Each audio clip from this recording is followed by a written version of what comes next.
thank you to everyone for coming. I'm so excited seeing so many people. So I'll get us started. My name is Sarah. I'm an editor at Duckling Presse. I'm also UDP's publicity director. I do a bunch of things. And just want to say welcome to everyone. Thank you for joining. I'm really excited. We're doing this hybrid virtual and in-person book launch, the first of its kind, at least for us. And we are celebrating tonight the publication of 8 new UDP books with a special musical interlude. And we're joined by authors and translators here in New York, as well as in California, Canada, and Chile. And we're so thrilled they could all be here with us tonight. I know many of us are zooming in from different parts of the country and different parts of the world. I wanted to take a moment to recognize that those of us attending from New York City are doing so on the territory of the Lenape people. I also have some info to share, just kind of house rules for this event. Everyone's encouraged to go to the chat, leave comments in the chat for praise or anything. Everyone will be muted except for whoever's performing at any given time. As I mentioned, we're recording this event. We suggest using speaker mode for view. You can change that in the upper right corner of your Zoom screen, and then you'll only see the speaker at any given time. We're also going to be sharing links for all of the readers' books, so keep an eye on the chat if you want to learn more about their work, and also if you want to buy any of their books at the direct discounted price from UDP. And I'll also just mention here quickly that we have a few different subscription options. If you are just really interested in everything and want to get all the latest books from UDP, you can find those options on our website. And I'll just paste a link for those things. Managing different screens. Everyone. Yay. Okay, what else? Thank you again. I lost my intro. But yes, thank you again, everyone.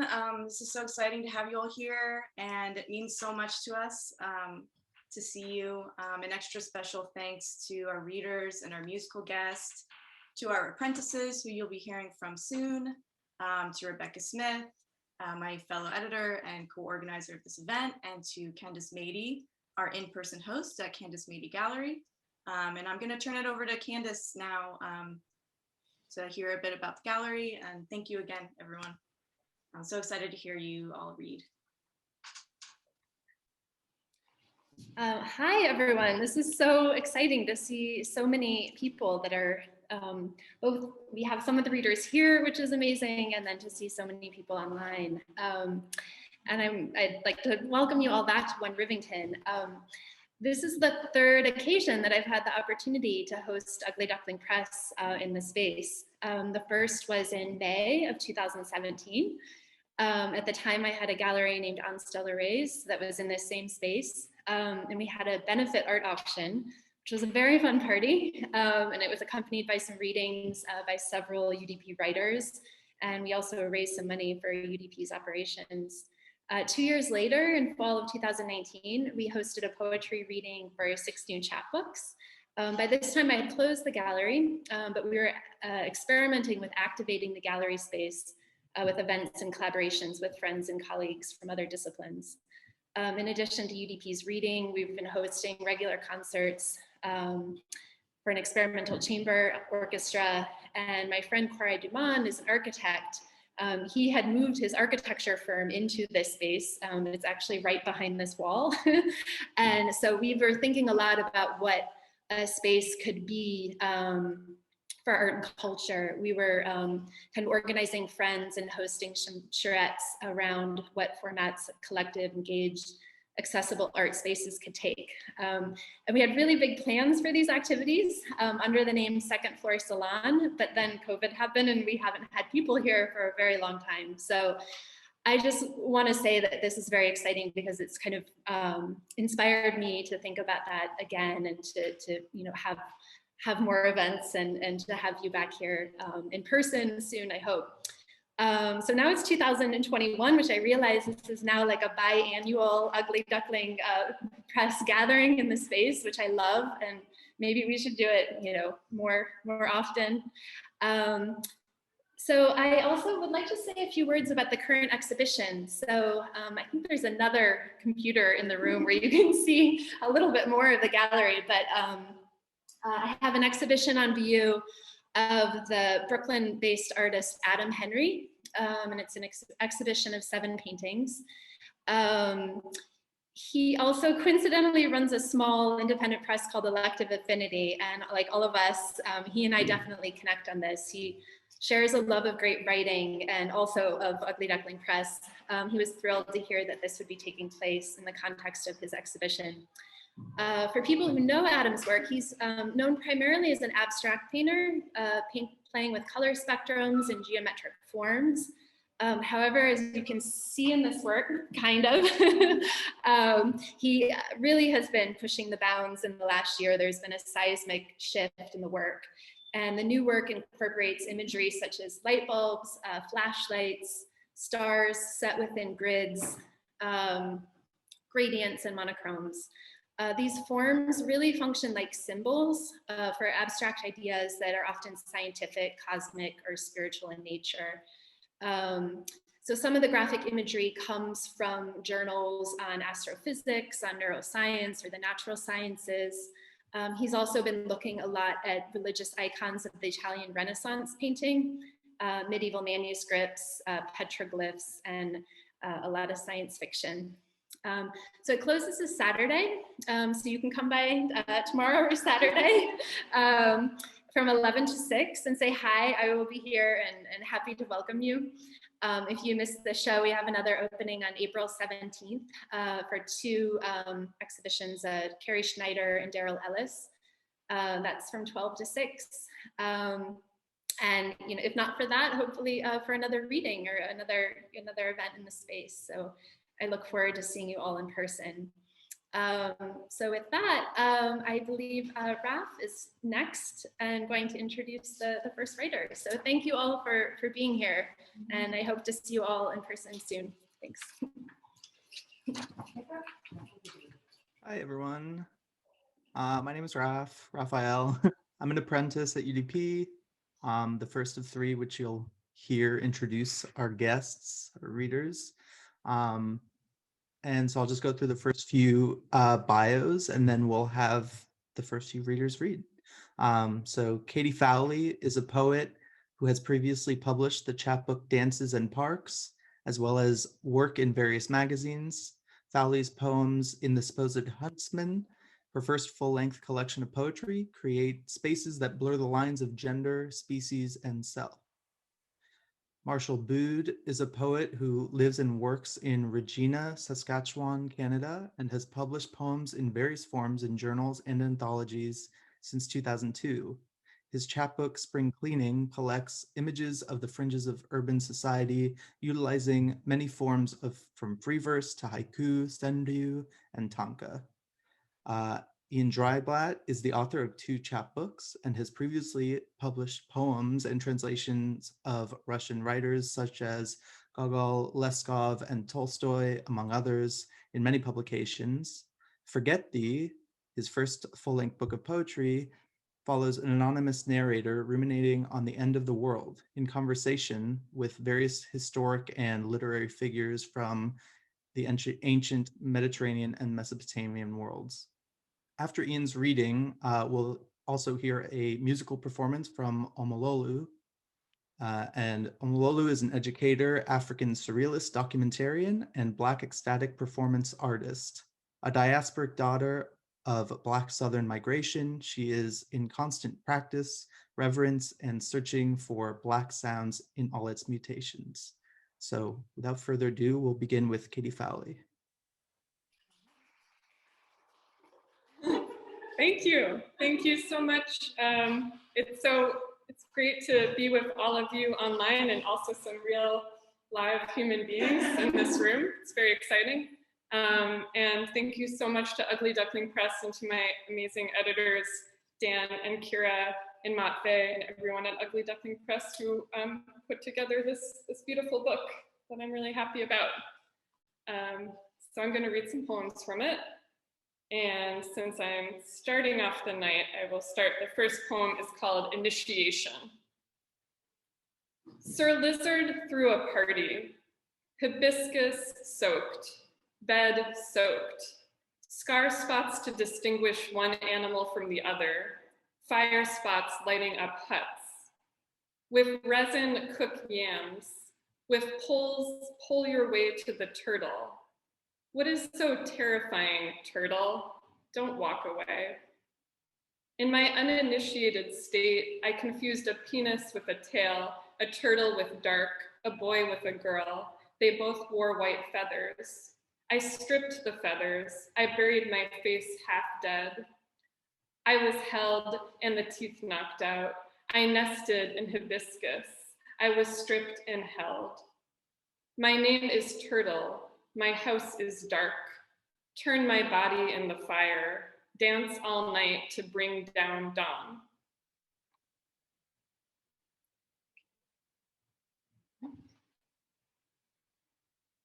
All right, this poem is called Rogue.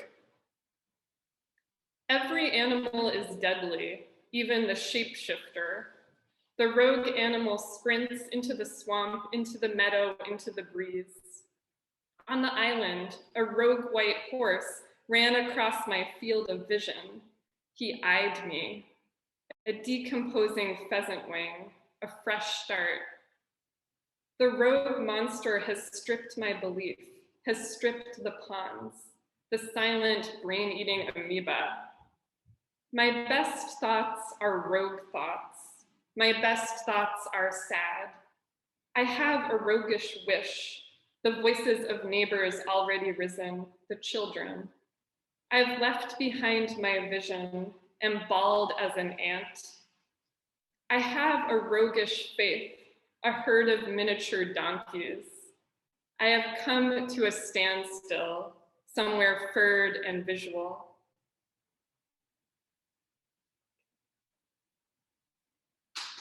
There's more.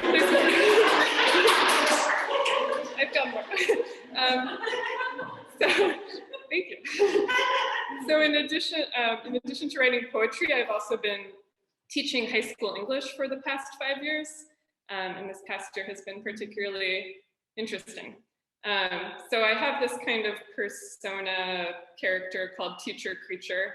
And this is the first poem in that series, which is in this book. So, Teacher Creature. This is your teacher creature speaking.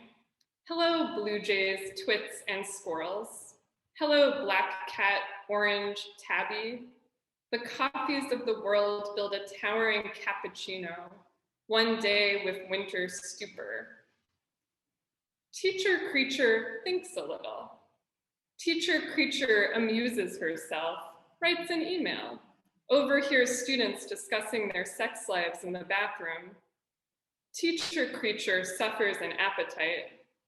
Teacher creature studies rocks and rare shades of bathrobe, studies acorns and plastic raindrops, studies backyard wildlife, the ways of semi-feral cats, warm rockets, the hollow sounds of hollow birds, studies lamb kebabs and other desired foods, studies desire, a Halloween nurse dripping from the leg.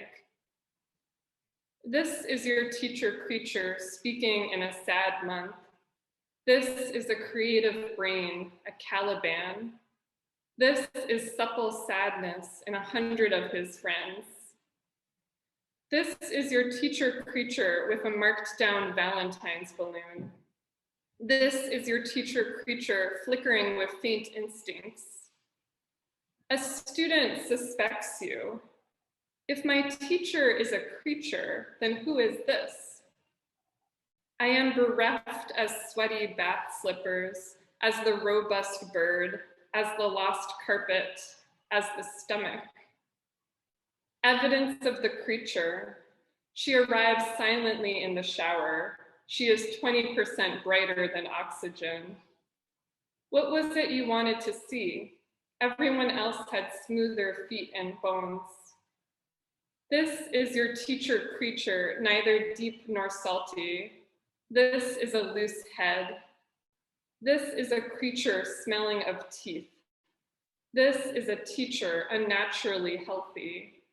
This is a high order of creature sent to see, so we might begin to see her smart.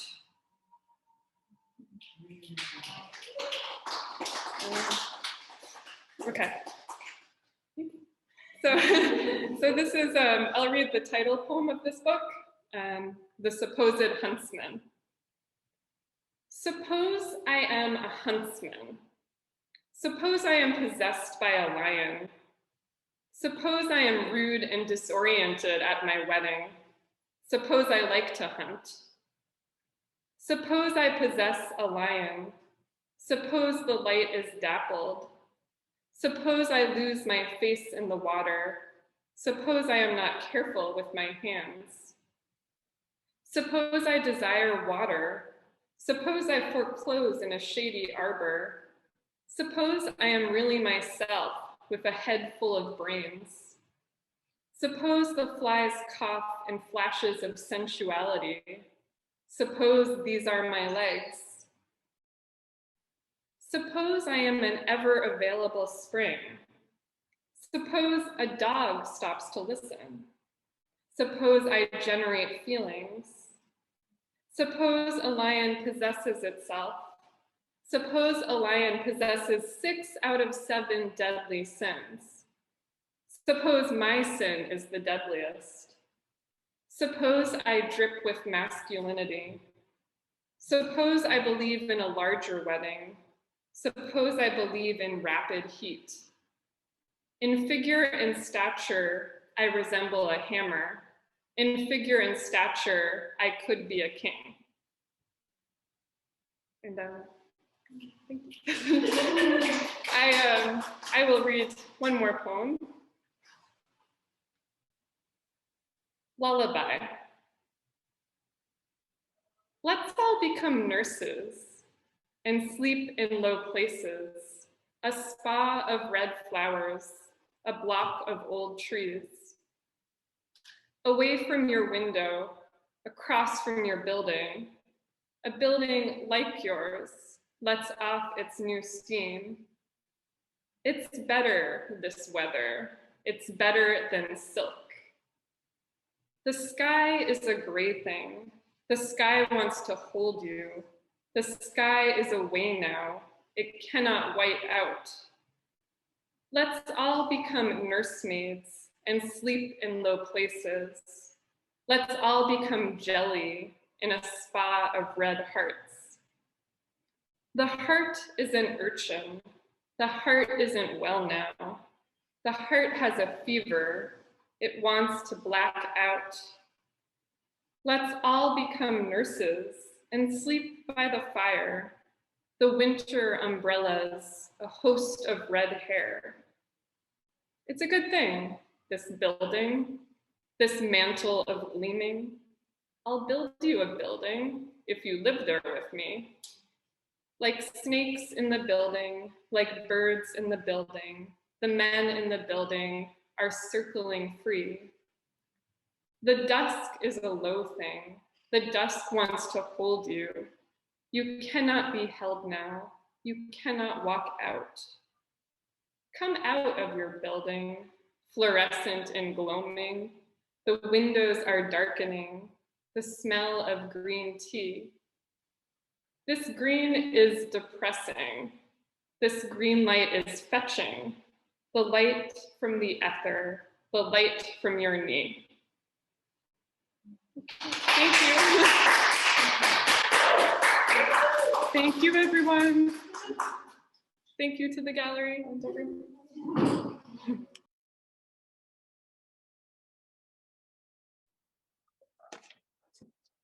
Title of my chapbook is Spring Cleaning. I'll start with the title poem, Spring Cleaning. Straighten the books, dreams pushed aside again. No one to discipline me. I discipline myself. Inner child disciplined only all day. Lonely, but the voices have disappeared. Lonely night, I prefer to lonely day. Broken heart, I prefer to broken mind. She is so far away in a dream and so close in a photograph. I find records of my winter delusions on scraps of paper in corners. Butts and coffee. One dusty downtown summer afternoon, you came running over with your smile longing for teeth. We were careful not to trip on potato chip bags rolling down the streets, walking to my bachelor suite for coffee. You sat in my reading chair and began rolling tobacco from your pocket collection of cigarette butts. You censured my music, ignored the books. It spoke with pride of acid trips. It seemed to bother you that I was also deemed schizophrenic. I walked you back halfway to the Salvation Army. Crossing Victoria Park, you gave me some older cousin advice. Killing people is wrong. Burn. Her eyes meet mine in the kitchen. Her suicide plan didn't go through again. Her smile warming the room and the food. Her hand covered in ink spider webs she drew in emergency. She is scared here too. She doesn't know anyone, and she can't eat anything with charcoal left in her stomach. If I lit her on fire, she would burn all night.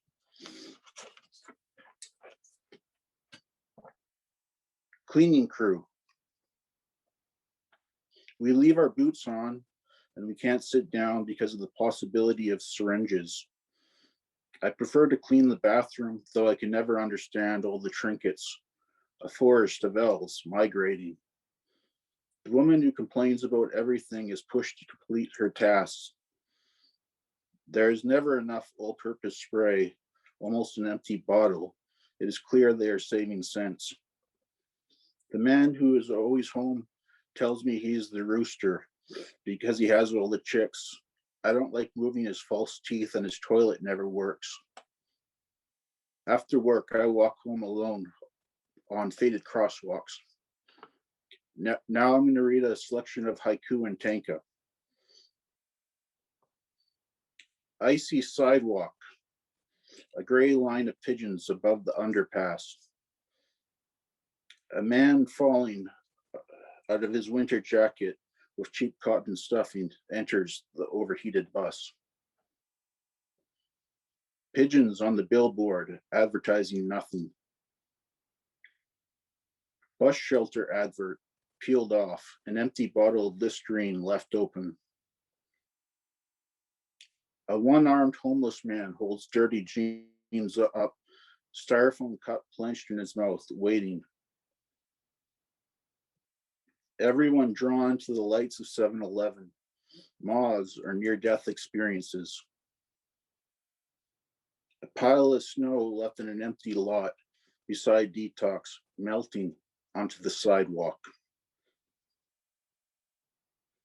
An empty welfare envelope curled in the snow.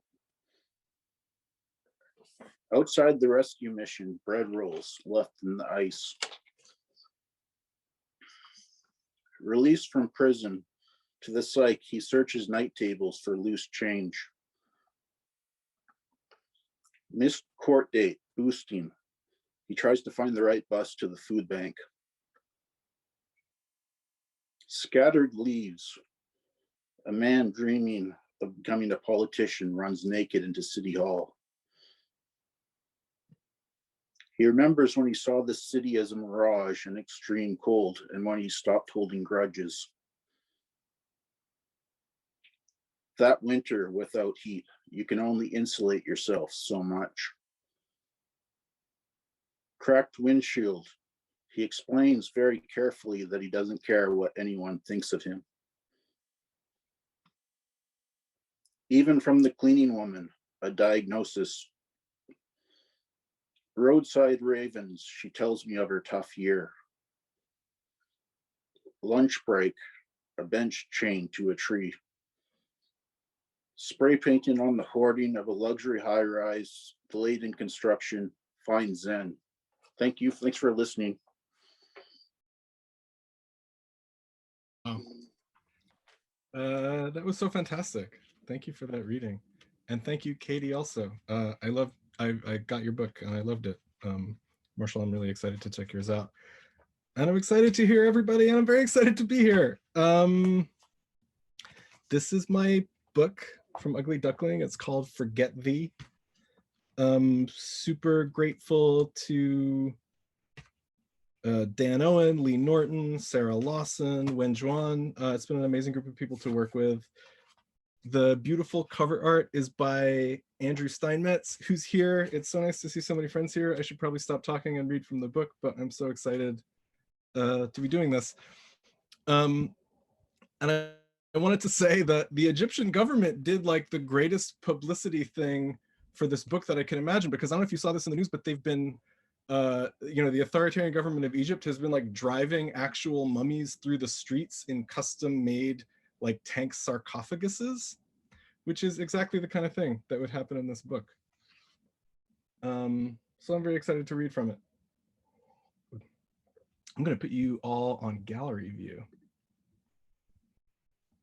Oh, so many faces. I love this. Okay. The Lightfoot hears you and the brightness begins. Across a yard of blossoming yucca and a puncha, storm in the distance. What do? We sit here, replaying the death of buildings. Roll back, sprung crocodilopolis, rock we pretend is literal overtaking time. I was an owner of donkeys and an owner of plowlands before the harsh age. Ideology a boombox perched on the lip of a volcano. Welcome to enormous pink trees, dudes with giant beards, Academy of Scorpions. And every morning you talk and talk, you say the same thing so that a city rises up inside you. Our social entanglements become a horizon that meaning disappears against, up for the down of whatever an after is. And when what's ending is over, you'll be amazed at the things you miss. Eternal color of Windex, sound of one or another floor. Walk into the sphere, the video to something to talk about, playing endlessly on a glass cube in a glass room. Crystal Archive gets the world. Something to talk about winged chariot, something to talk about stink machines, human mass rummaging through core code as it dials down to make every circle a sympathetic zero. Something to talk about not knowing how to know anything. Sad alluvium, calculus piling on our shores, something to talk about your neighbor in the street and bleeding. Apocalypse party, everyone in the pool. You came from a house, but forget the house. You had a language once, but forget the language. Speak in sand, speak in the recognition of miracles, endless sentences, archive light as the dark sky settles. Sure, I remember the world. It seethed with cartels, it ate its own morning. So that's fun. It's so quiet here. That's what I realized. I'm like, does everybody? Thank you.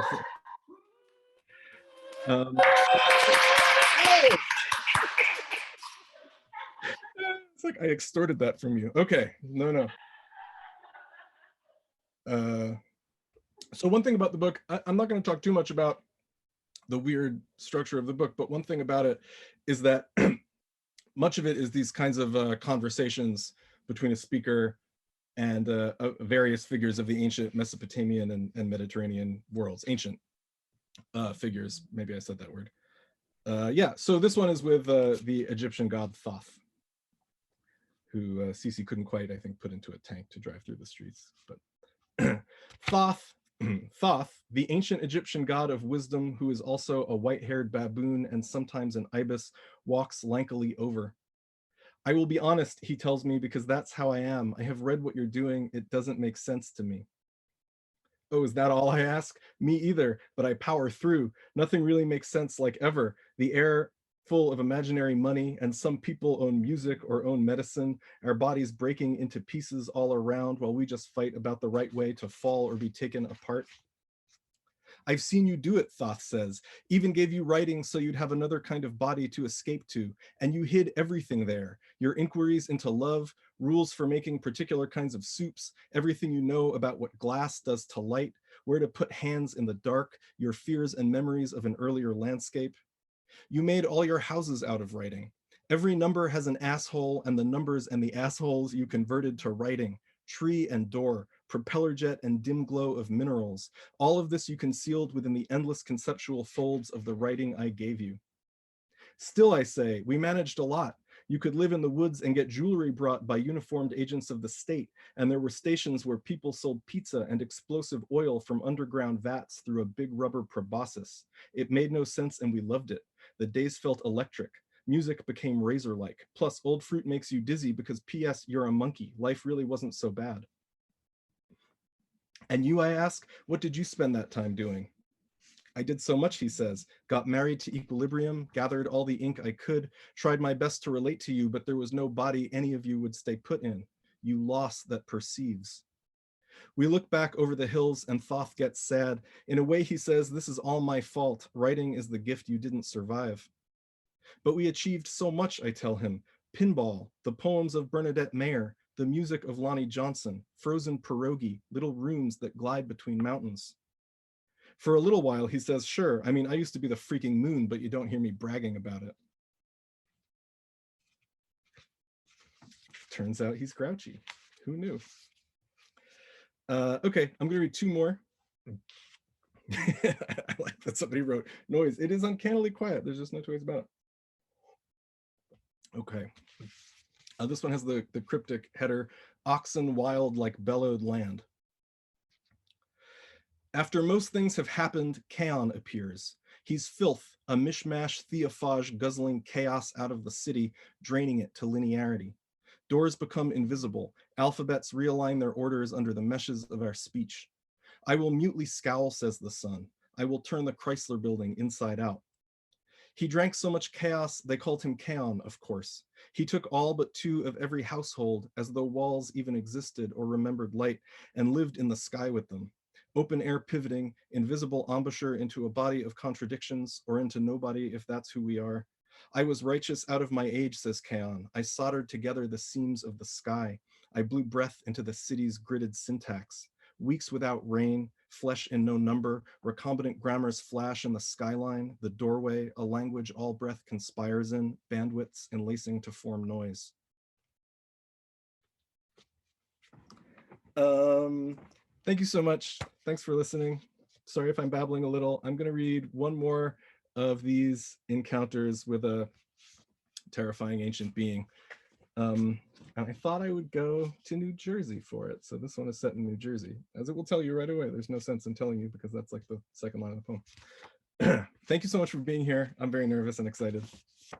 There's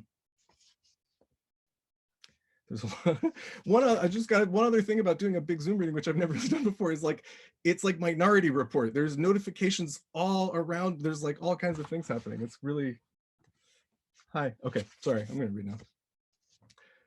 I sit down with Hathor in a cruddy diner in New Jersey. I was embarrassed, I tell her, to accidentally see through the neighbor's window a big, beautiful rainbow painted over a wall. Think how the sky feels, she says, and becomes a cone of incense, then a snake, then a Sega Genesis, finally a cow. Then she adds, ask for what you need, we don't understand what you want from us.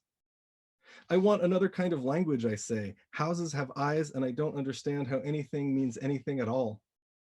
Hathor laughs happily. No, no human ever has, and we never meant to pretend we had answers. Who can say where to draw the line between scholarship and theft? Why the shreds of articulation blow through you like a sandstorm? That's right, I say. We know only that we're near each other somehow, stranded in experience, doing world in hope of sweetness. Doesn't sound half bad, she says, and I answer, well, it is and it isn't. Oh, she interrupts. Oh, I know, I know, I know, I know. She says it reassuringly, then turns into a flaming carnelian, then a can of SpaghettiOs, then a sycamore tree, then a woman mid-40s with a hat that contains the sun and has cow horns.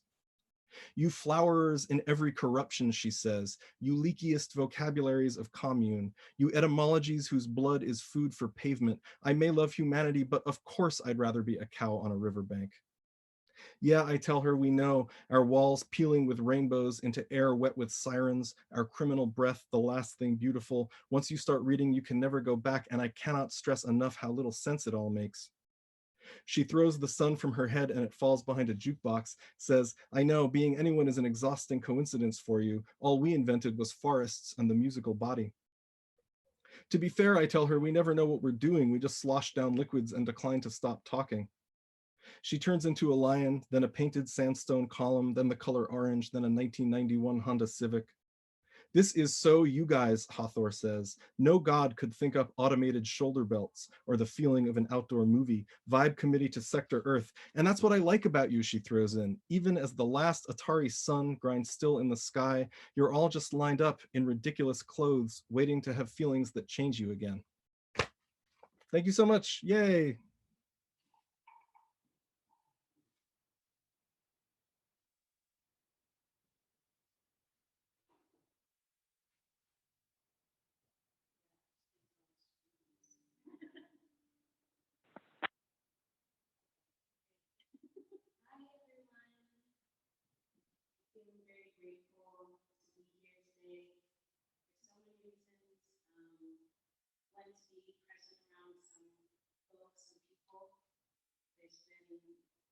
Moment of isolation and realigning the ways that we connect to each other has been challenging.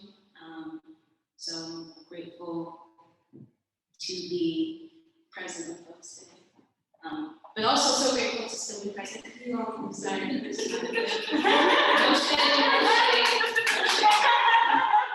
So thank you for this experiment in collectivity.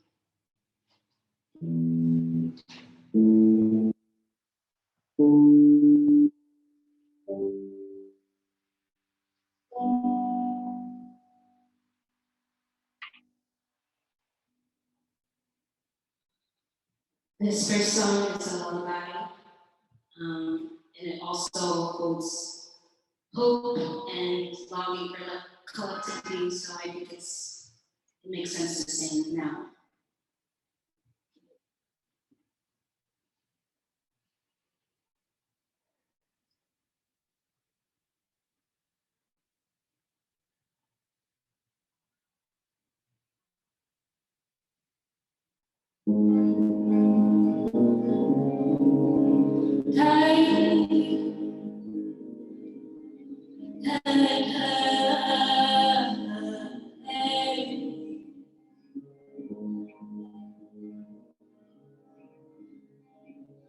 Someplace you'll wake up blue.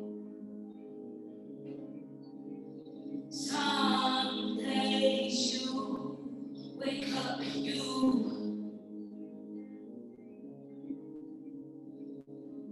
Breathing your fate and yours through what you thought you knew. Tell me I'll get home. Tell me I'll get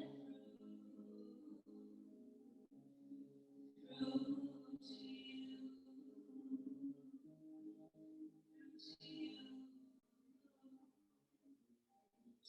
To you.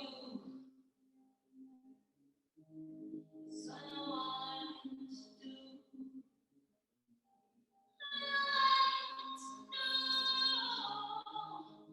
But I want to know. I want to know. But I want to is be close to you.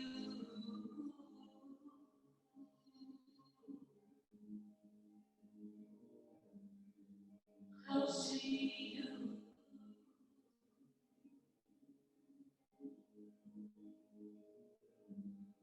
Close to you.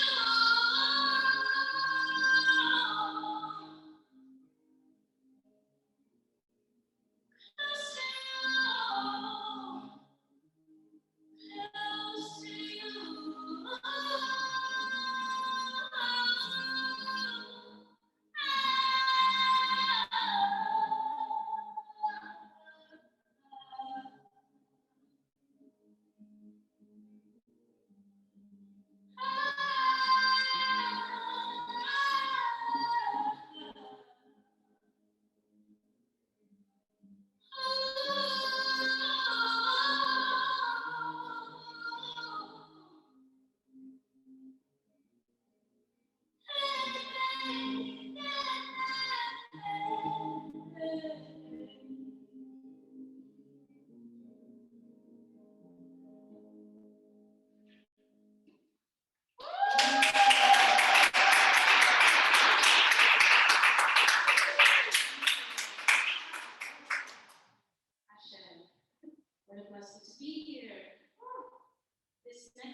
experiment. It is a, yes.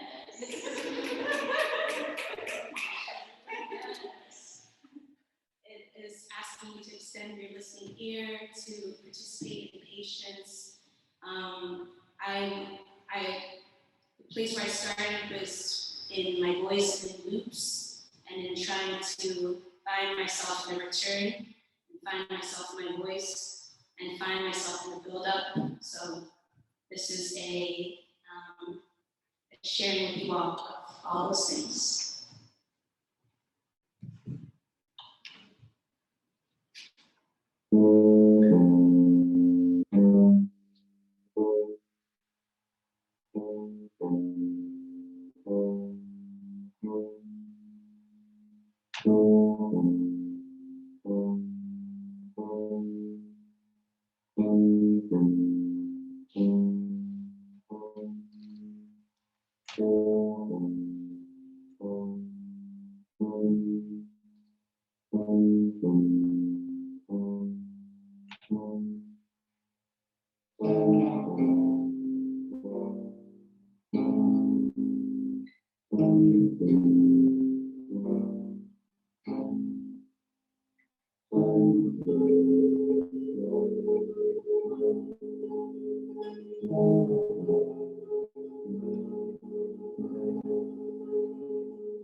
Thank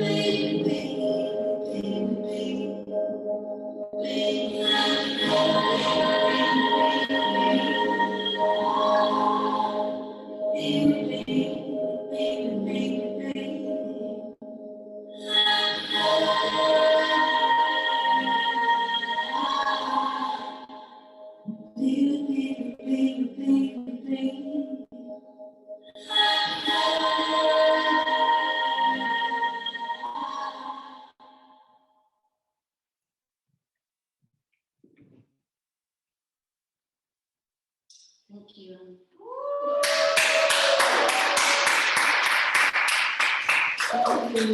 Oh, wow, it's so nice to see the hands.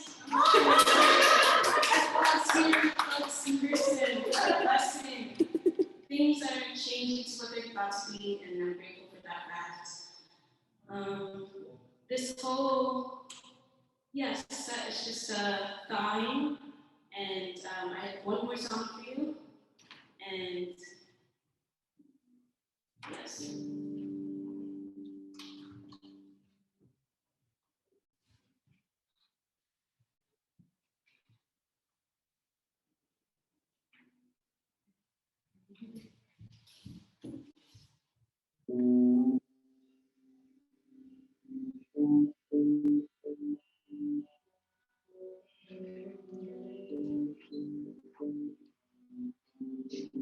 When it comes time to stay, I'll be here no matter where I am. Will you think it's okay to be here for me without a freaking plan? Will you think it's fine to force me to accept your hands? Can we rest in the fact that we finally planned?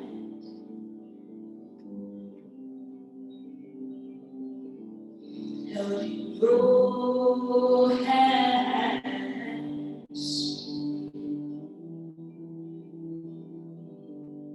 to finally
Thank you so much, ọmọlólù, for that truly amazing musical performance. It was so beautiful.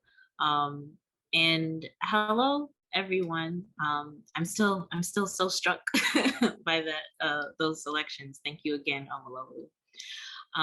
Hello, everyone. My name is Bria Struthers, and I'm an apprentice with Ugly Duckling Presse. Tonight, I have the privilege of introducing our next round of readers. So first, Rad Abdul Qadir was a pioneer of the Iraqi prose poem, an author of several collections, and a lifelong editor of Aklan, Iraq's leading literary magazine. Except for this unseen thread, composed of poems from both his works Falcon with Sun Overhead and The Age of Entertainment, is his first collection in English translation. Translator Mona Kareem is the author of 3 poetry collections, and most recently, the trilingual chapbook Femme Ghosts. Along with Except for this unseen thread, her translations include Octavia Butler's Kindred into Arabic and Ashraf Fayyad's Instructions Within. And finally, Aisha Sasha John is a poet, choreographer, and the author of several works, including I Have to Live and Thou, and has been a finalist for several awards. Written while John spent time in her native Vancouver, to stand at the precipice alone and repeat what is whispered, sees the poet reckoning with narrative in the wake of returning to a place at once familiar and strange. Reading next, please welcome Mona Kareem and Aisha Sasha John.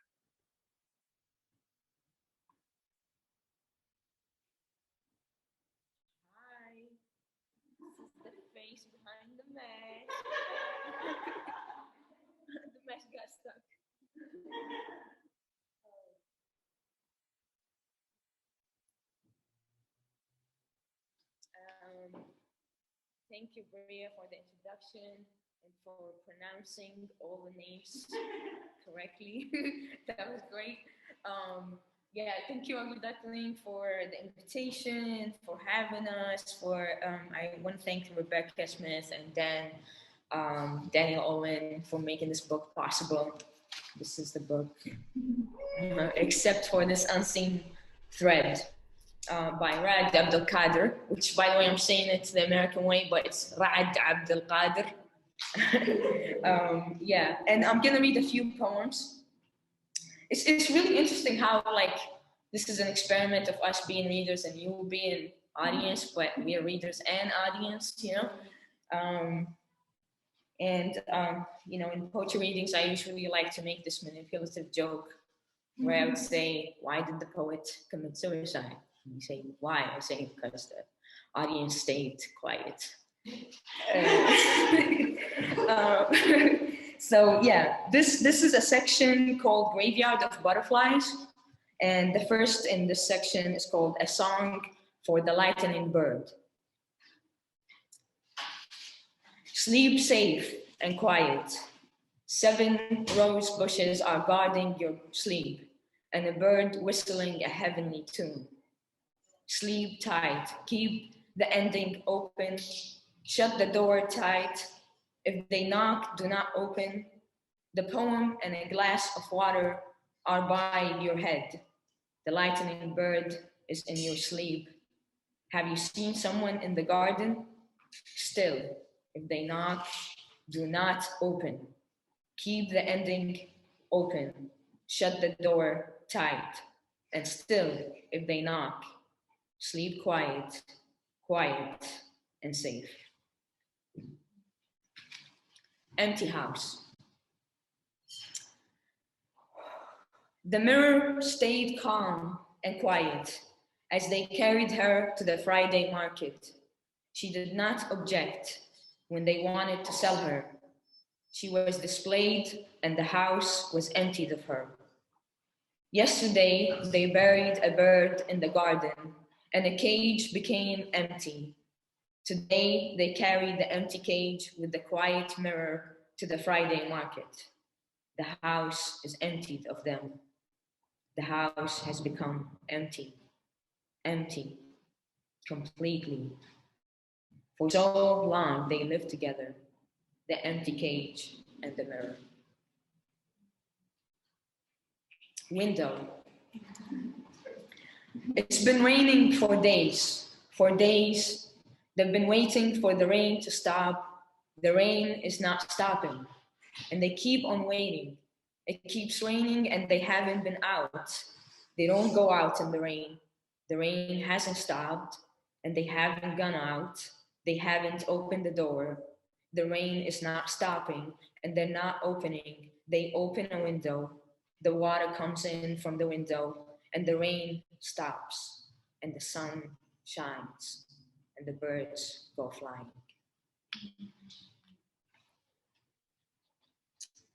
Two windows.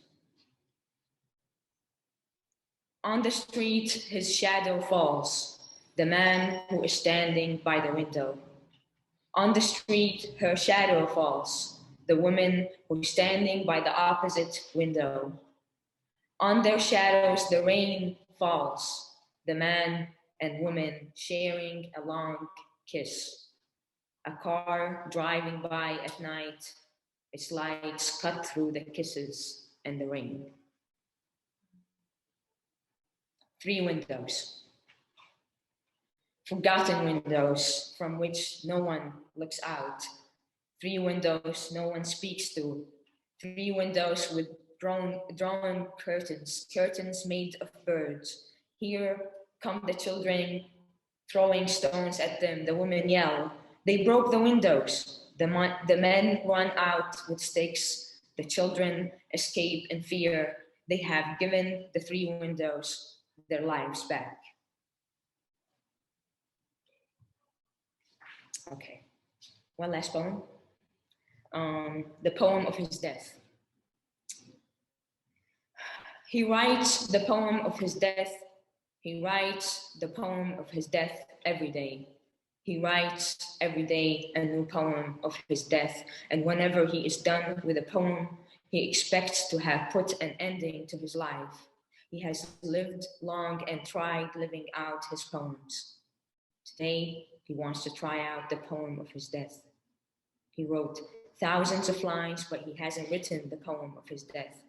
He wrote many poems, but none of them was the poem of his death. He wrote thousands of lines about flowers. He can capture the beginning of a thing and its ending, but not its cycle. He starts a poem and ends it without caring for his feelings or the feelings of his poem. He looks at his finger, pointing to the sky. Poetry explodes from the blue stone in his black ring. He is putting his finger on the white paper to write. The blue stone of the black ring on the white paper, a glowing finger. Finally, he's found an ending for the last poem of his death. Thank you.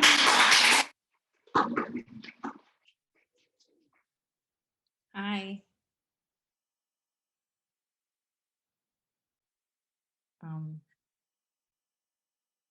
Can you hear me? Yes? Okay. Can you see me? Yeah? Okay. Because I was on speaker view and I couldn't see myself.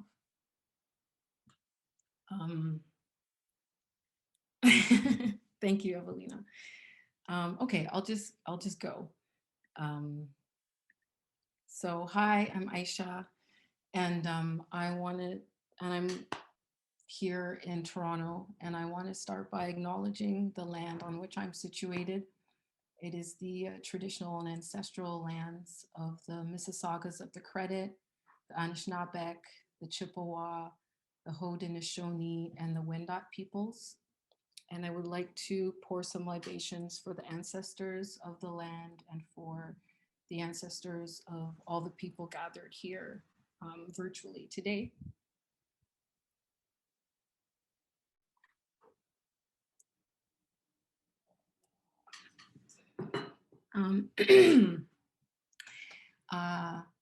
I also want to thank people. I'm so excited about this chapbook, and I'm so grateful that it exists. Thank you to all the folks at Ugly Duckling. Thank you, Matt Vey, for asking me. Thank you, Sarah, so much for your patience, and thank you so much. And Anna, thank you for your eyes as well. This chapbook is dedicated to my mother.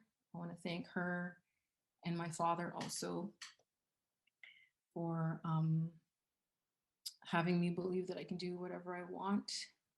I also want to thank my chosen family. I want to thank Marvin and GC.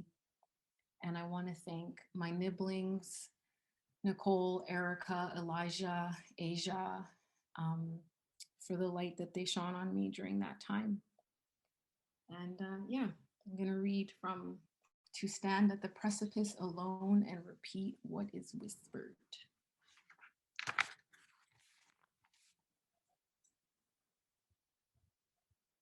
Can you hear the wind? No? Okay. It's very dramatic over here. Ended up as a slimy crustacean with 8 legs, but started as me, artist, teacher, dressed flamboyantly at some place where they didn't expect me, you know, racist. And they kept putting me through security, and then all of a sudden this white man who was going to reprimand these people, a man I insisted trained them in anti-discrimination stuff.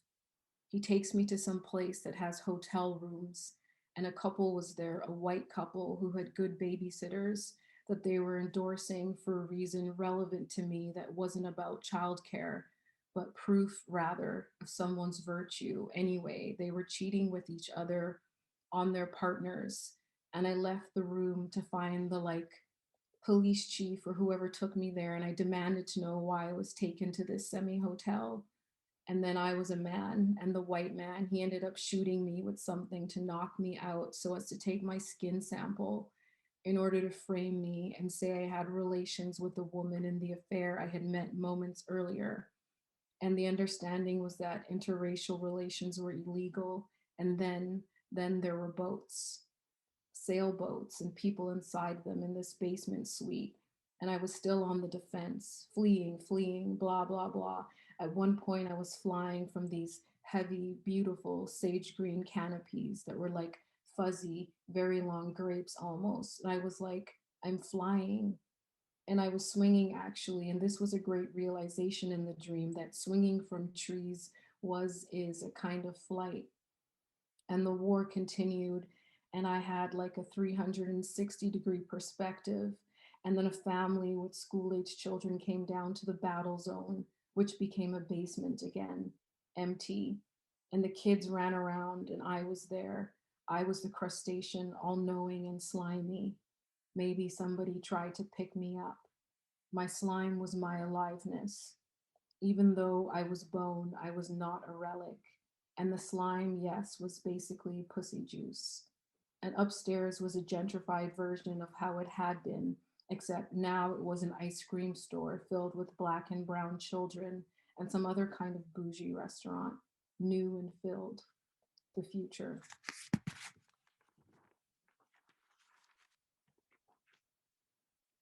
To be unpitiable, adequate laughter, welcome affection, spontaneity, surprise, to be soul, uninjured by envy, to be unbored, to breach the will of what's most destructive in me, to be unwretched, black and lovely, to be loved an angel, important, defended, remembered, protected, unalone. To live in a bright world, to live in a shine world, to share what I've acquired. What I've acquired has to be relayed from infancy. To be recognized as total. In the cafe, I sit at the only table visited by the sun.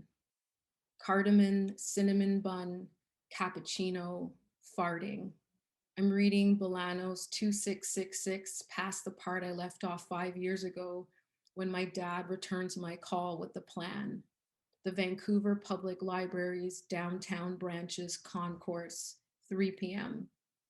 I'd last seen him 14 years prior, and then voila, I have to cover my eyes.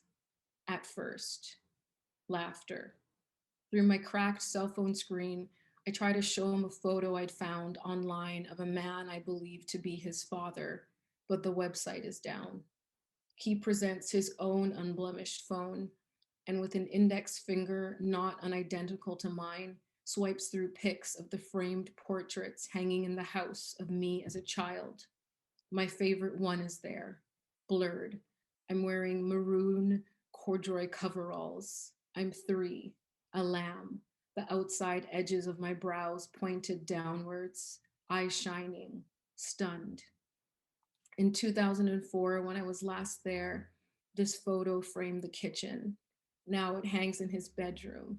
He looks at it every day, apparently.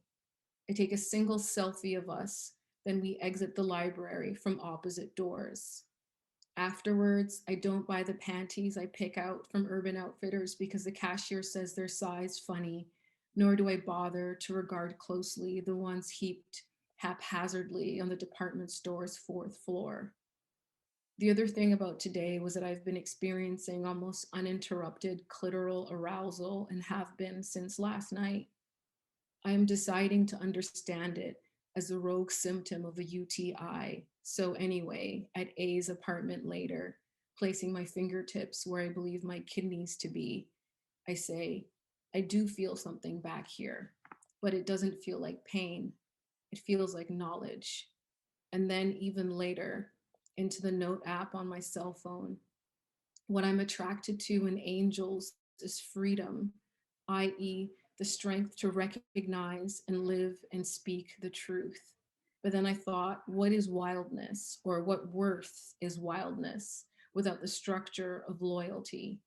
And that loyalty and measure are virtues best expressed by the passionate, and that an angel might be a being as loyal as they are liberated. To stand at the precipice alone and repeat what is whispered. I am my own meter, me, because I have made myself in my own image mostly, because I have made myself in my own image mostly. At the center of my faith is weeping. Kay texted me. He was trying to find his way to me, blah, blah. This was after I biked home, thinking of the moon and his obsession with it and women's cycles, and how earlier I'd thought at the show at that gallery on Hastings, he should be here. Anyway, and then he texted again yesterday morning to meet up. Today or tomorrow. I said tomorrow, and then it turned out I had to pick up my mom in the evening from the bus trip. She was returning at night. So I said, okay, today, and he said, sure, after his float, which he does on the full moon, and it was the day following. So we met, and he ordered. The second time now I've seen him do this. Steak sandwich and fries, except it was a wrap. I had grilled cheese, for the nerves mostly, and we both drank wine, and it all actually got aired, and no one was sick. And as he talked, it was like a song I was hearing of a bird I had missed. His over-enunciation, his eyes. Anyways, it was right and just and a relief to play with the string I had put on my left wrist days ago, tearing it and tying it back on again as I talked and he listened, or he talked and I tilted my head. He's seeing a life coach. I said Tinder at one point instead of Kindle to describe the grievances against him I'd accumulated in the weeks we were apart in August. The spark of whatever misalignment that first morning turned fire from. So basically I didn't invite him up, though he walked me to the door, and I thought of it, and I feel peace because I don't have any reason anymore not to be careful. I understand I'm unfree, connected, hinged.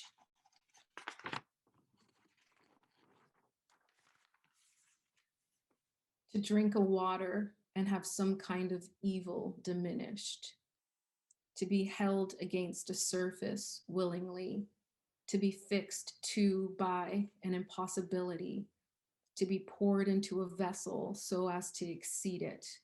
As an elevator, alligator, shift stick, nickname, Dr. Spillers, black celebrity culture, videotaped radio shows, cancer men's meanness, the reproach, arguably, 5 dogs, never listen, tanned line titties, large nipples sucked on, a painting of a fine-ass person kissing someone with at very least a good profile.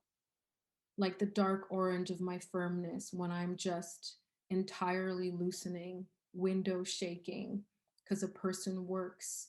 From the apartment beside me, I can hear the sound of a drill. And like the lamb got to school, how? He knew the way. In fact, what Mary's lamb did is be undivided from his or her want entirely. One of the cats finds me curious as I don't barely look nor regard her. I am wild because I am stupid, and I am stupid because I am wise. To experience anything freely, to have communion without narcotic, to meet and meet and meet, to be carried into someone else's imagination like that Sunday night when you wanted to drink, didn't, and was sad and lonely. I'm in this file on the shrieking SkyTrain, the mirror I got for $5 quickly beside me taking its own seat. If it is a bit broken, I will bandage the bruise with a Griffin Poetry Prize shortlisted book sticker or 4. So many things are born on the sun's heels. Tuesday, grace-filled, awake, ready-ish, arrived, brought forward, believed, remaining. Thank you.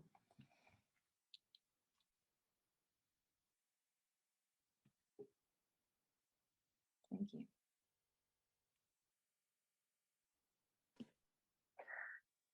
Thank you, Mona and Aisha, for bringing your words to life for us. Yeah, I've just been like jaw to the floor this whole time. But hi, I'm Aini. I'm another one of the apprentices at UDP this year, and I will be introducing the last, but certainly never the least, group of readers tonight. Yanko Gonzalez is a poet and professor of social and cultural anthropology who received the Chilean Critics Award for his book Upper Volta in 2007. In Upper Volta, Gonzalez collects language like an anthropologist doing field work, giving voice to the voiceless and exposing the underbelly of our own biases, transcending cultural and social political borders in the process.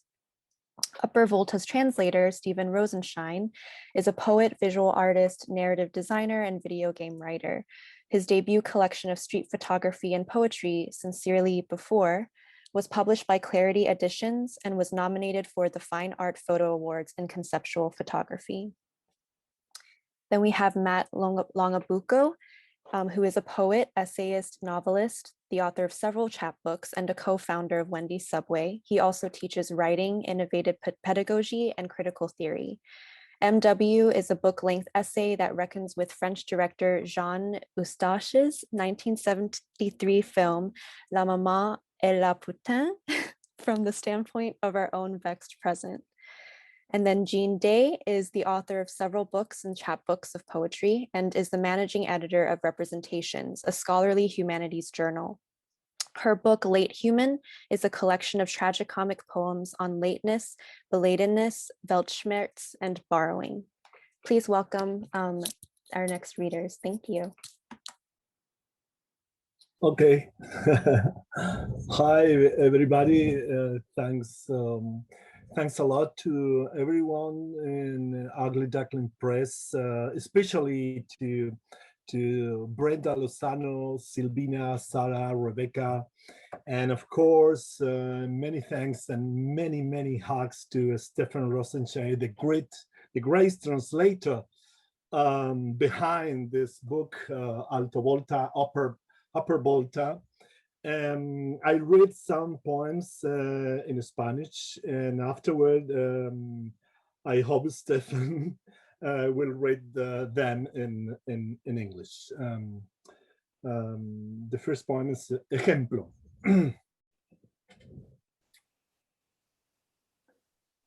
Quieren que me vaya como si yo no quisiera irme, entonces le digo me voy, pero al primero quinto paso corren a buscarme para que les planche el aire, les abra una zanja donde han de cruzar sus trajes.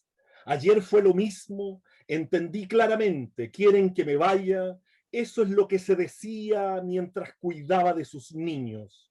Yo jugaba lo que en Alto Volta se jugaba. Ejemplo, la silla se llama lavabo, la puerta sardina, la mesa vajilla y los zapatos cadira. Entonces los niños gritaban, amarillo, amarillo, ábrenos la sardina.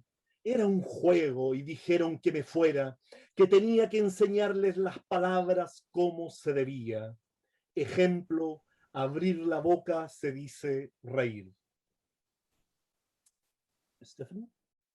Example. They want me to leave as if I did not want to, so I tell them I'm going, but by the first or fifth step, they come running to find me, to iron the air, dig them a ditch where they must cross dresses. Yesterday was the same. I understood clearly they want me to leave. This is what they discussed as I cared for their children. I played what was played in Upper Volta. Example, the chair is called sink, the door sardine, the table plate, and the shoes cadira. So the children shouted, yellow, open up the sardine. It was a game and they told me to go, that I had to teach them the words as they should have been. Example, opening the mouth is called laughing. The second one is called Heribert Barrera. Heribert Barrera es un político nacionalista ya muerto en Cataluña. Heribert Barrera. Hay muchas maneras de hacer infelices a los hombres. Una de ellas es visitándolos. Herbert Barrera. What Yanko said was he's a nationalist politician from Catalonia who's passed away.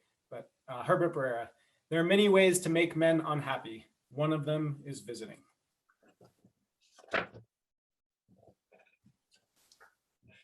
Paremia.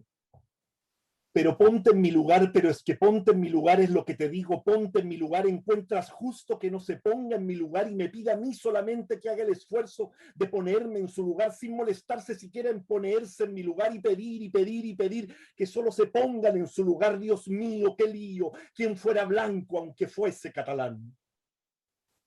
Proverb. But put yourself in my place. It's that put yourself in my place is what I'm telling you. Put yourself in my place. Do you find it fair that he doesn't put himself in my place and ask only that I make the effort of putting myself in his place without bothering to even put himself in my place and ask and ask and ask and ask? They only want to put themselves in his place. God bless, what a mess. He who was white, although he was Catalan. Pessoa. La belleza es griega, pero la conciencia de que sea griega es norteamericana. Nada es, todo se otrea. Pessoa. Beauty is Greek, but the consciousness of it being Greek is Chilean. Nothing is, everything others.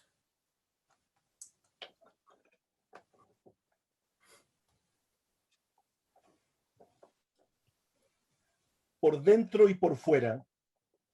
O sea, estuvo muchos años extrayendo heces, aunque vamos, todos le decíamos el saca mierdas, que traducido a su idioma vendría a ser ducha fría o saca piedras. Convengamos que la mierda es memoria del mismo modo que una palabra es la memoria de su significado, repetía haciéndosele interesante, abriendo o cerrando el peso de las naranjas de Anne Mitchells con dibujos de John Berger. Pero vamos, un trabajo de mierda, para colmo en negro como la mierda negra. ¿Cómo explicarlo en nuestra lengua? Se podría traducir como un trabajo verdaderamente ingrato.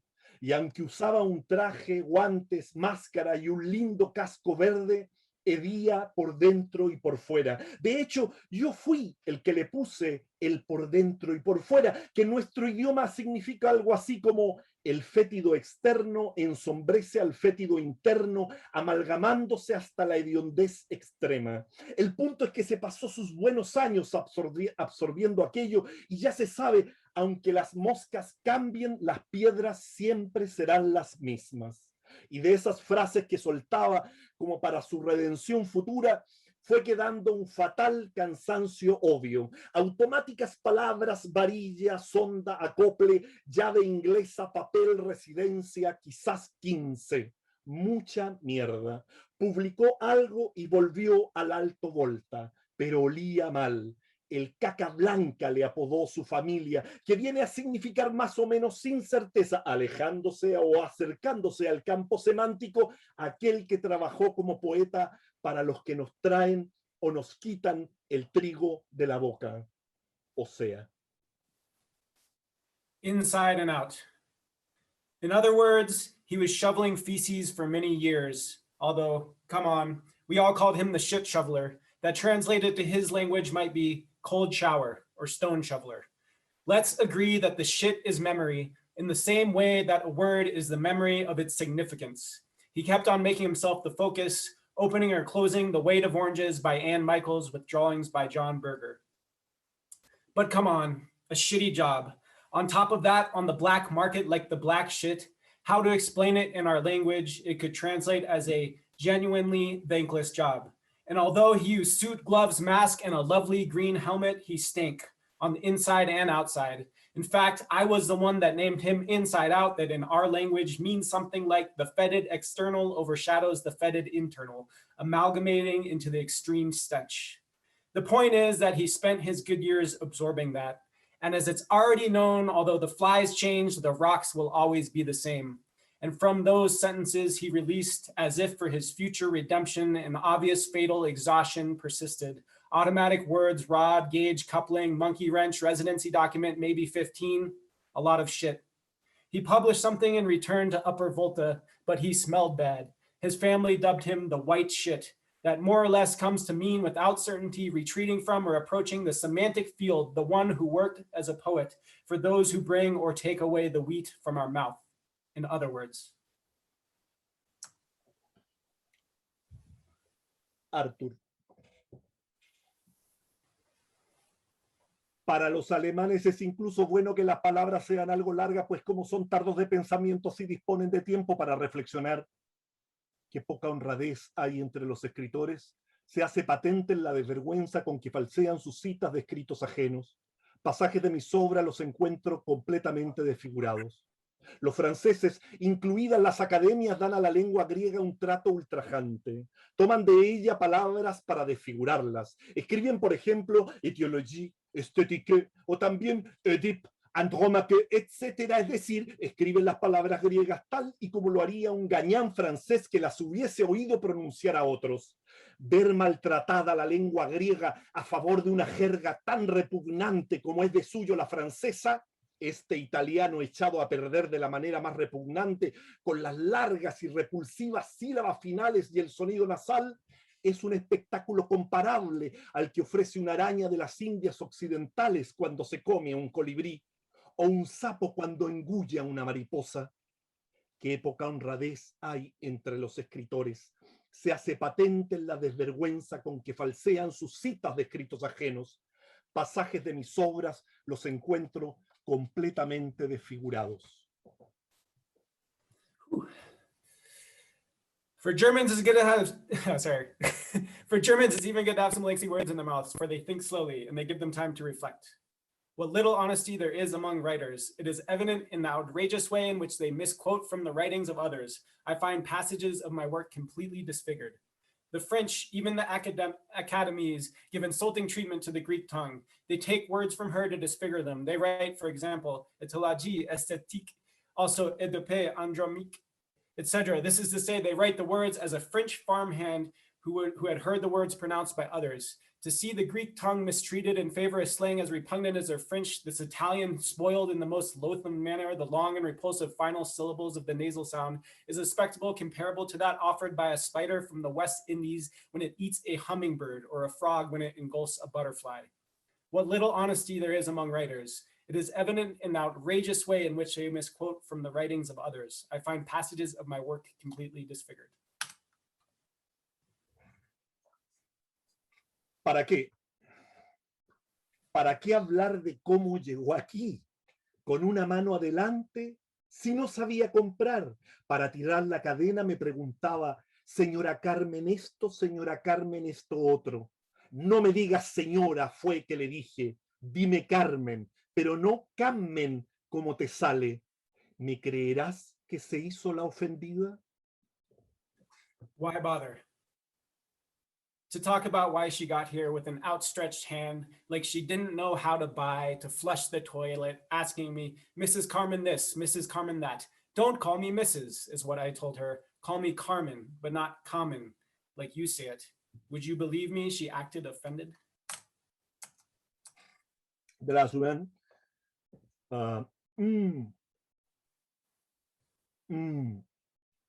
Me gusta que los niños lloren porque se los llevan. I like when children cry because they are carried away. Thank you, everybody. Thanks a lot. Hi, everyone. It's such a pleasure to be here with all these wonderful readers. Thank you so much.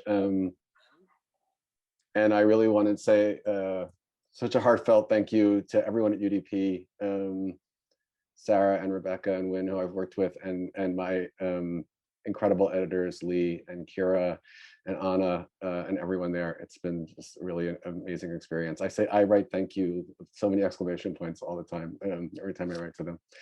I'm going to read from this book, which is about a film, but it's kind of mad for a description in this book, so you don't need to know anything. I'm going to read from the beginning, and it will tell you things. Yeah, I'm just going to read a few passages from the very start.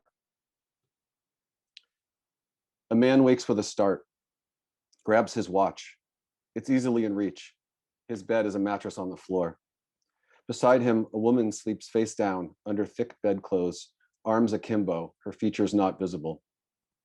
The man rises, sprays something over his face from an aerosol can, a French thing, then finishes dressing in 2 silk scarves and a snug blazer. A last look at the sleeping woman and he's out the door. But he doesn't go far yet, just down the stairs to the next landing, in fact, where a neighbor answers his knock. He asks if he can borrow her car and she promptly agrees, but reminds him the turn signal doesn't work. She offers her own solution. I never turn left.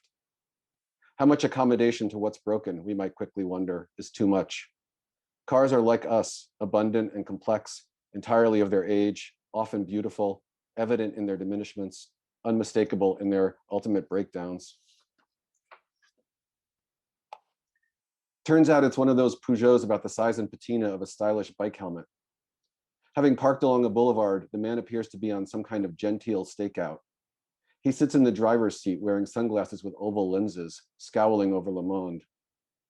When he leaps out, it's to waylay a group of 4 students, 3 of whom walk on while he blocks the way of the 4th, a woman who seems irritated by his unexpected presence. I wanted to tell you, I've come to get you, he announces, parrying her annoyance with his imagined version of how their meeting would unfold. It turns out they were lovers, now aren't. He urges her to consider all the precious time they've already lost. Temps perdu, he even says, or having a Proustian encounter. After someone leaves you, after the tether of commitment snaps, there's nothing left but this abstract, bloodless talk, and yet there's a duty to say it all, like washing the plates after a bacchanal. You should have said, I expected you, he instructs her, as their conversation shifts to a park bench, before they carry on to a cafe, only after she agrees to pay. You know, he tells her, I feel you in me so deeply, so near, I can't believe you feel nothing. What novel do you think you're in, she asks. Funny, this familiar tactic, to accuse the lover of living in a book or a movie, as if those forms did not flower from the soil of feeling and experience. And isn't this a movie? Jean Eustache's La Maman et la Putain, The Mother and the Whore, from 1973, is a bit hard to come by, as Eustache's family has thus far prevented the DVD or streaming release of this or any of his films. I hadn't seen it in years. My girlfriend Rachel went home to Paris for 2 months, and as a way to commune in her absence, we'd gone back and forth suggesting movies to watch together, hitting play simultaneously in our respective time zones. She'd heard Eustache's film mentioned before and was curious to see it. I told her I'd like to watch it again too, but how? It turned out she'd obtained a ripped MP4 from an acquaintance with a trove of obscure films at his disposal. At some level, she knows or could guess that this acquaintance had once been a rival of mine in a bygone romantic entanglement, but probably didn't give a second thought to asking him. The severity of one's own drama drops off so precipitously in the estimation of others. It was all so long ago. And besides, she and I are far from love triangles these days, unless we count as our third point the almost singular figure the past becomes, or on the contrary, some unknown person who might walk out of the future, a possibility this movie is about to insinuate, with a timing so arbitrary, it's indistinguishable from grace. Why won't the woman return to the man? Might as well ask, why does she hear him out all afternoon when she has, by her own admission, another lover waiting and classes to attend? Desperate, perhaps wondering if she'll ever quite decisively cut the cord of his devotion, he tells her, the day I stop suffering, when I work it out, as you say, I'll have become someone else, and I don't want that. That day we'll have lost each other forever. The novel he thinks he's in is À la recherche de temps perdu. This woman even shares her name with Proust's narrator's first love, Gilberte. The man is Alexandre, played by Jean-Pierre Léaud, who was 29 years old in 1973. He had already played many roles, including the character of Antoine Doinel, the filmic alter ego of director Francois Truffaut, in 4 films by the time he made The Mother and the Whore with Eustache. Truffaut had cast him in 1959's Les 400 coups, The 400 blows, based on his sense of affinity with his own troubled youth. Jean-Pierre, said Truffaut of his star, seeks to hurt, shock, and wanted to be known. Why? Because he's unruly while I was sly, because his excitability requires that things happen to him, and when they don't occur quickly enough, he provokes them. The director of Léaud's school warned Truffaut that the boy was arrogant and defiant. Truffaut found him brilliant and kind. The relationship was more than that of director and actor. Léaud grew up a double. He revised, even as he played over decades, a version of Truffaut's past self. Everything in Alexandre's apartment takes place on the bed. He puts his boots on it while he sits reading the paper. And it isn't his apartment. It belongs to Marie, the woman asleep in the first scene. When she comes home from the shop, he tells her about how strange it had been that morning to watch Parisians bustle around in a way that strikes him as false, since the frenetic activity of the morning disappears at night. The life he surprised at dawn was too bound to the clock and the workday, he complains, not woven organically into the texture of the streets. He extols the honest sadness of Parisians and tells Marie he picked up a girl. She doesn't react or tries not to. After they eat, while she does the dishes, he tells her why he only ever watched them once. He decided afterwards that the useful feeling the task produced in him was obscene. "You asshole, you know I love you," she replies indulgently. She has also indulged, it appears, whatever idea about relationships would not only lead him to pick up a girl, but brag to her about it, as if expecting a proud pat on the head. He's full of ideas. He asks her if she wants to go to the movies, only to subject her to a forcefully sarcastic reading from the paper he's been carrying all day, of a synopsis of La classe operaia va in paradiso, the working class goes to heaven, an Italian leftist film that offends him in its dishonesty. A movie whose synopsis seems like an uncanny counterpart to the one we are currently watching. Is this movie going to be honest? How will we know if it is or isn't? This continual movement between movies or novels and life as a thing that supposedly can't be gleaned without interference from novels and movies. As Deleuze wrote of Proust, it is only on the level of art that essences are revealed, but once they are manifested in the work of art, they react upon all the other realms. We learn that they are already incarnated, that they were already there in all these kinds of signs and all these types of apprenticeship. And André Bazin, father figure of the new wave, wrote that the photograph allows us to admire in the reproduction the original that our eyes would not have known how to love. Novels and movies tell us everything about life, only we forget to remember that about them and look toward life at precisely the moment we should be shaking a novel emphatically in the air or ceasing all conversation to contemplate a movie in the dark. It's easy to dislike Alexandre in this scene. This movie was released the year before I was born. I could use it to chart a social construction of heteronormative romantic love from then to now. So much inherited, so much buried, so much mutated in the reproduction of images and words. The characters seem to treat it as an endless and exhausted battle all are obliged to fight in the name of a once glimpsed ideal to which each combatant adheres only in their individual unspoken ways. And now, between the genders lies a no man's land of distrust, irradiated and made impassable by the damage done and disavowed by the masculine. And yet, on either side, one sometimes hallucinates pockets of perhaps unprecedented tenderness, rare, queer, and in spite of everything. I'm going to stop there. Thanks. Hi, can you hear me? Well, it's really hard to follow this group of writers. That everything's just been so terrific. And I have to reiterate all the thanks that everyone has been showering on UDP. They have been fabulous to work with, and I'm so grateful. I hope you can see that. This book has a cover by the artist Kate White, but it wraps around. It's this wonderful drawing. I am going to continue the French theme.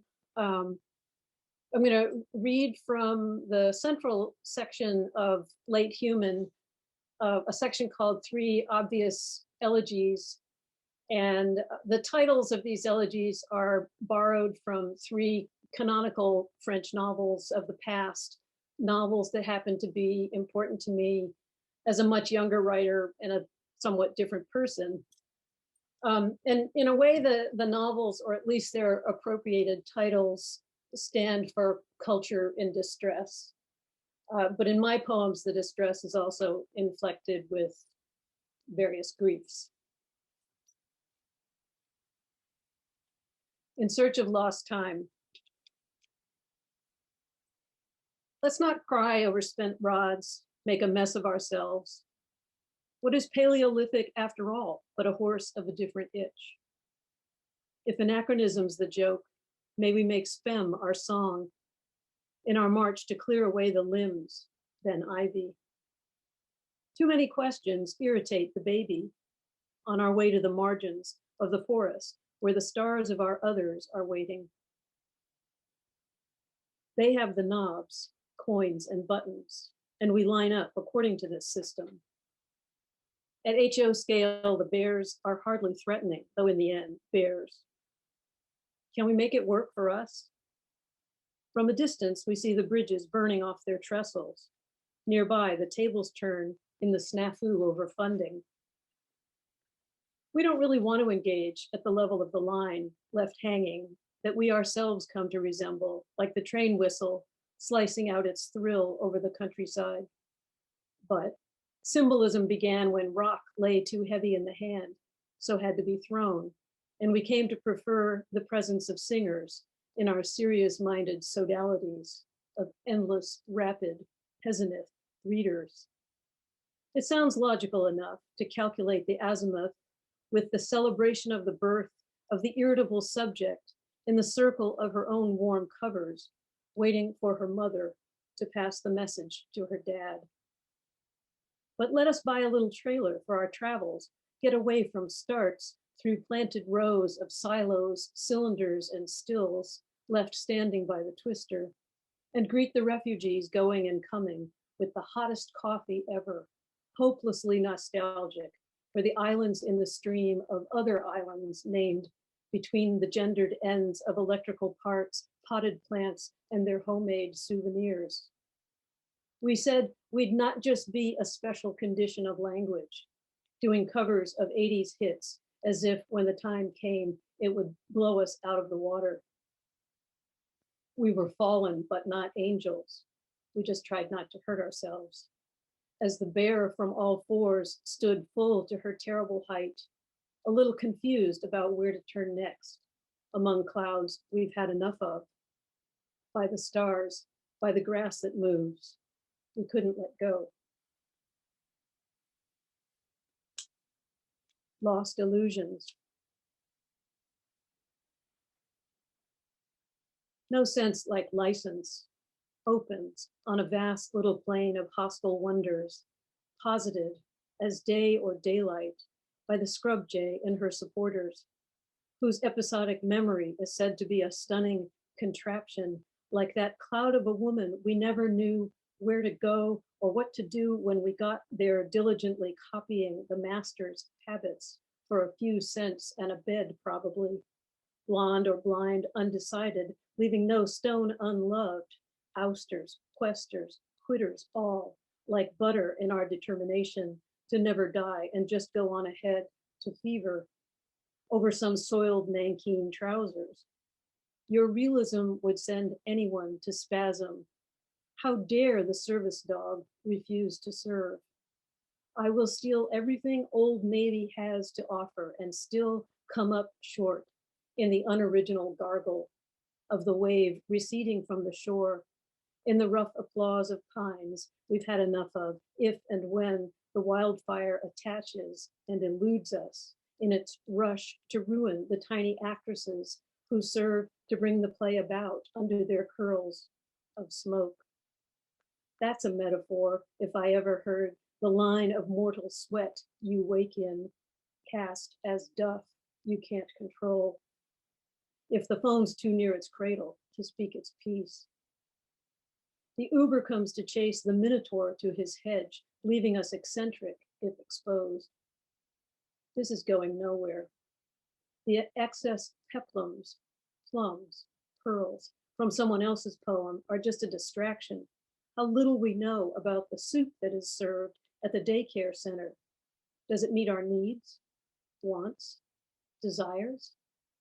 Here, deer are sparring to mate. We call this grabbing at straws with wooden spoons. But I don't hate speech, just its bloody show of fits when the going gets ecstatic or rough.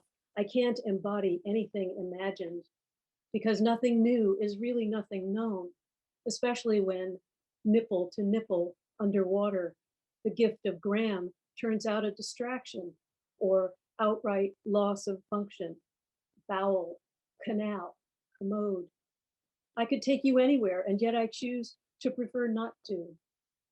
Though I know I'm not the first to exile the dog against federal law from the car when it arrives to take my body to science and finds it's all full up. The early adopters have won the day in squirrels, rats, and wrens when were we not shown the way to the hayloft? Say something. I could go on. The slave university thinks it's brother to us all, not evolution's own conclusion for good. And all of us a meme next the ear adhered to as the belly of content from which it shall be rent. Why not state the obvious? Hasters gotta haste. You wouldn't say you wouldn't stay, but swallowing the hayseed became too difficult. How much the past has come to define the present when we call the clouds Turneresque in the middle of a gale. I would have to read them all over again. And last, a sentimental education. I don't want to speak for you, but we have to start somewhere.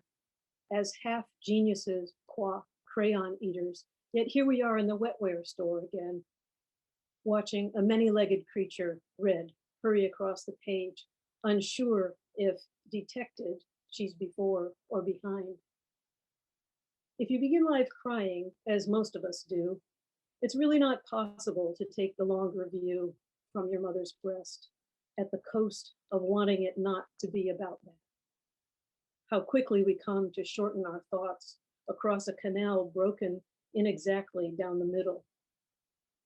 If setting out rewards the coming back, or vice versa, what you don't want to know can and surely will hurt on deck, in hand, overnight, overwrought. You will want to know the exceptionality and exactness of each animal's form before agreeing who can use this information against us in distress. We have stripes, you beliefs, or will soon enough, cheek against flank, eager to get on with the lesson. Day in the neighborhood begins to cool. Memory and imagination have been at it, split into smaller and smaller kids' kibitz, then drowned by the roar of the surf. We toast ourselves as a species, unable to fathom its limits and the fact that whatever we do is useless, while the frog goes quietly out of his jar. So begins our movement away from the sun. And call it only just. Our captivity is our hallmark moment. Brothers and sisters, the news from home is not good. The bombshell arrives in the form of DNA. That Delaware you thought you were, you're not so much a hobby horse as a kitten whose progress is slow but picks up toward the end of the Thug Life video, or clouds we've had enough of. And the cop show, it turns out, we've seen before. It is a ridiculous pleasure to inhabit a new cubicle at this age, having never got the hang of track changes, never found the wetsuit hanging. Take it from me, we could never afford such luxury. So instead, groom our lips toward the neck of she whom we love, furious at being so young. Thank you very much.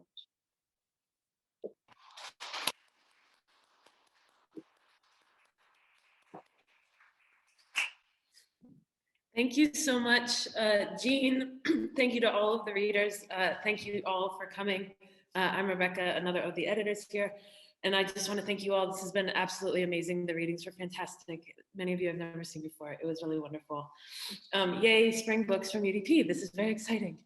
Thanks to all the readers. Thank you, ọmọlólù, for your beautiful performance. That was amazing. Thank you, Candice, for hosting us, some of us and all of us virtually. It's been great for us to be here together and with you as well, across time zones and borders and lots of other things. You're seeing me and Bria and Raf and Aini and Sarah tonight, but there's also lots of others that are here that help bring these books into the world and through the world. So thanks also to Silvina, Chuck, Kira, Dan, Anna, Michael, Matvey, Yelena, Lee, Wen, Nicole, who have all done parts of everything that you saw here tonight. And thank you from all of us at UDP. Thank you all for being here, for celebrating with us. Maybe we can have a toast to the readers and congratulate you all on your books coming out. Thank you. Cheers.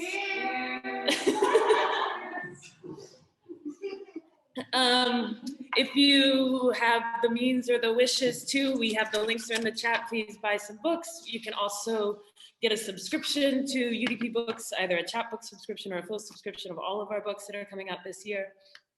Please do. We would love that, so would the readers. And if you are free on Monday and haven't had enough Zoom, there's also a wonderful event. Translation is a mode. Translation is an anti-neo-colonial mode with Miran Arsanios, Sawako Nakayasu, Monica De La Torre, and Esther Allen that will be on Monday at 7:30. Same time, same basic place. Thank you all for being here. Have a wonderful evening. Congratulations, everybody.